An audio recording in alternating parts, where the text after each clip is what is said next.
ஒரு அரசன் போட்டி ஒன்று அறிவிக்கிறான். கோட்டை கதவை கைகளால் திறந்து தள்ளணும், வெற்றி பெற்ற நாட்டோட ஒரு பகுதியை தானமாக வழங்கப்படும், தோற்று போயிட்டா தோத்தவனோட கை வெட்டப்படும் அப்படின்னு. இதை பார்த்துட்டு மக்கள் பலவாறு யோசித்து பயந்துட்டு யாருமே போட்டியில் கலந்துக்கல. ஒரே ஒரு இளைஞன் மட்டும் போட்டியில் கலந்துக்க முன் வந்தான்.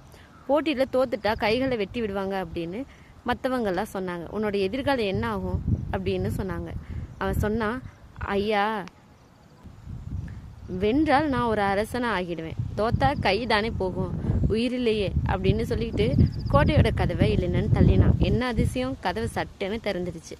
ஏன்னா கோட்டை கதவை தாழ்பால் போடலை, திறந்துதான் இருந்துச்சு. பல பேர் இப்படி தான் இருக்கிறாங்க. தோத்துடுவோமோ, எதையாவது இழந்துடுவோமோன்னு எதுக்கும் முயற்சிக்காமலே விட்டுடுவாங்க. அனைவரும் இருந்த முயல் ஆமை கதையில முயலோட தோல்விக்கு அதோட முயலாமையே காரணம்.